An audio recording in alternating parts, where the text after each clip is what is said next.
Halo guys, welcome back to my YouTube channel Wahyu Taufikur Rahman.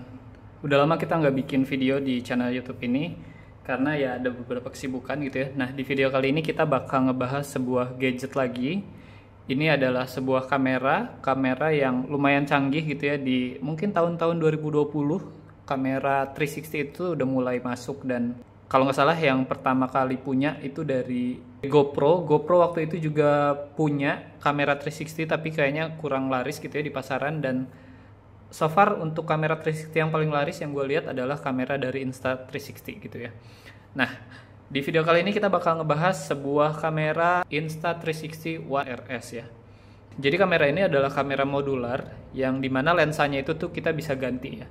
Beda dengan kamera Insta360 yang X3, X4 gitu ya, atau X2, dimana mereka satu modul gitu ya si kameranya 360, jadi nggak bisa ganti-ganti lensa. Nah, kalau untuk yang One RS ini adalah kamera yang modular yang bisa diganti lensanya gitu ya.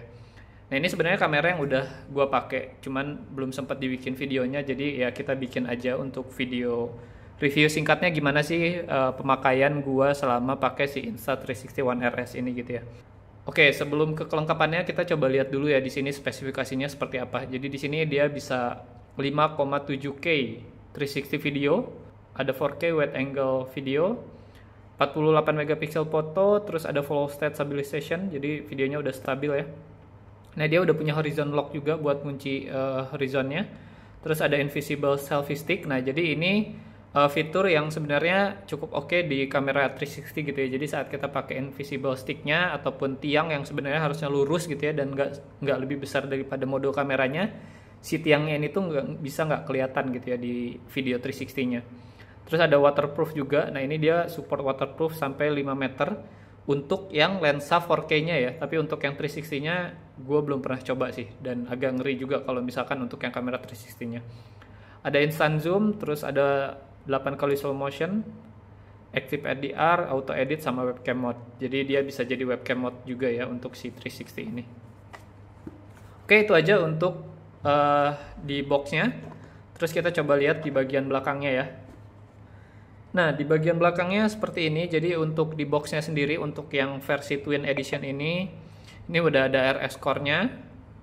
Terus ada 360 lens, ada 4K boost lens, battery base, mounting bracket, lens cap, dan charge cable ya. Nah, jadi ini dia penampakannya, dia bisa diganti-ganti lensanya ya. Dia ada yang kamera wide angle lens Leica juga, ini 1 inch lebih gede.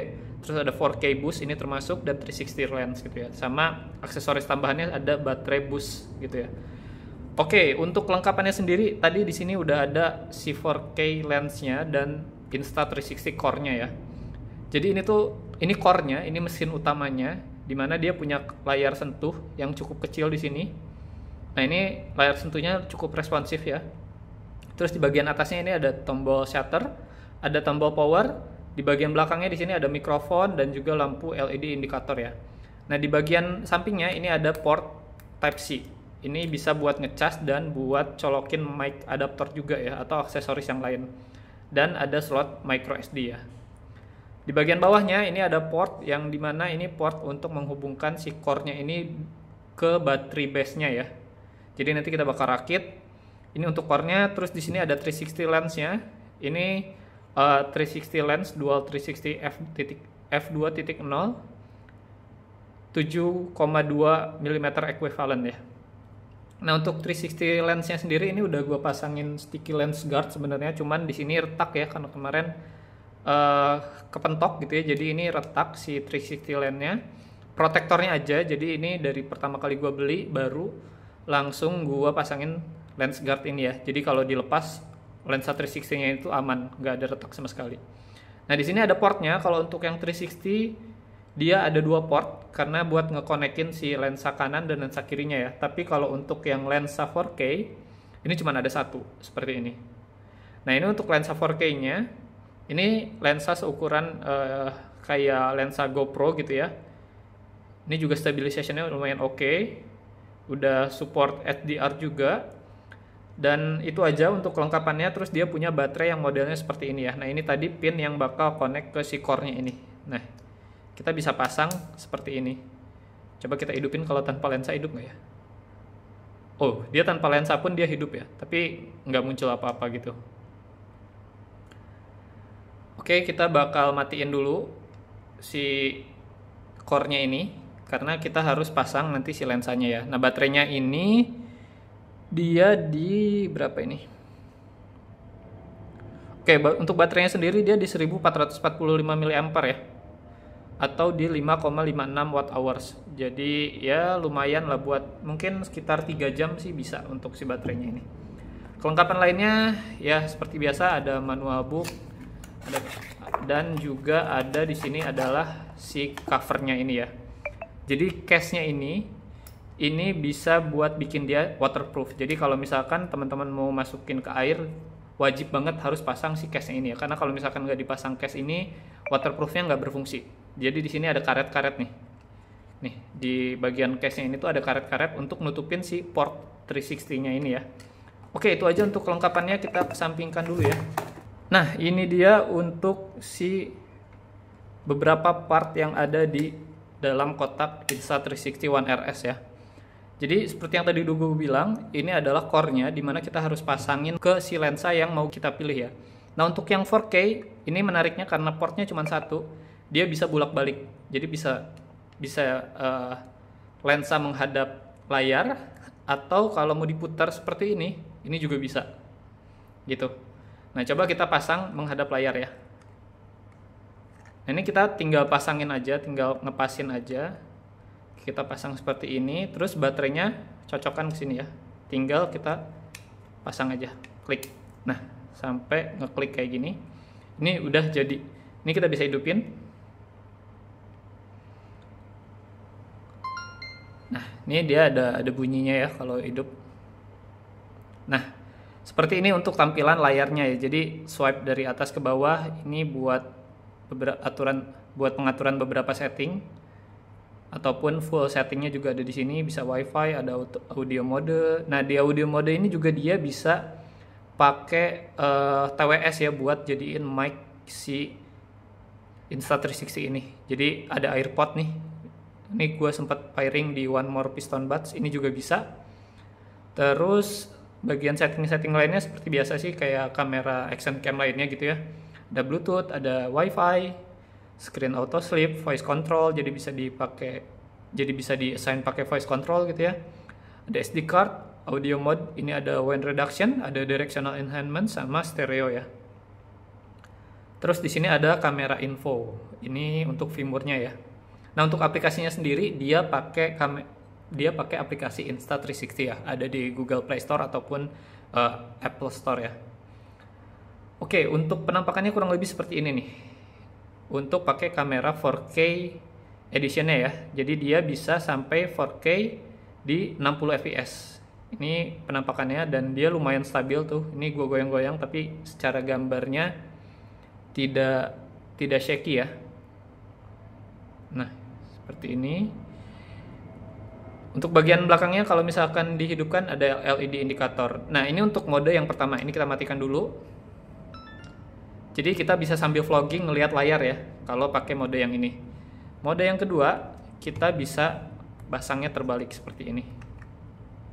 Nah, ini kita tinggal sesuaikan aja port baterainya.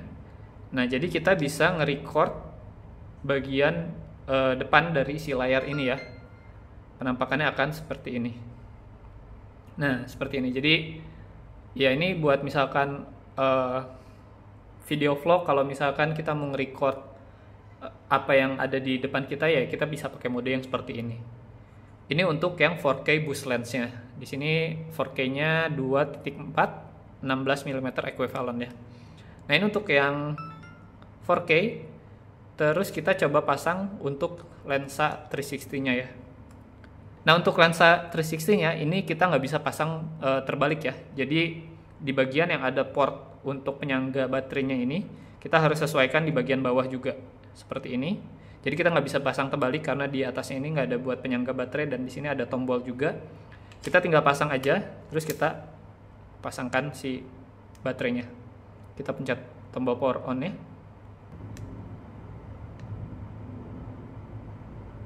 Nah, ini kita tinggal hidupin aja.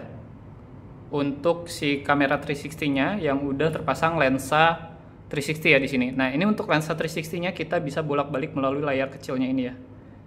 Jadi, untuk pengaturannya sendiri dia di sampai 5,7K 30 fps atau opsinya di 4K sampai 50 fps ya. Terus kalau kita set di 3K bisa 100 fps.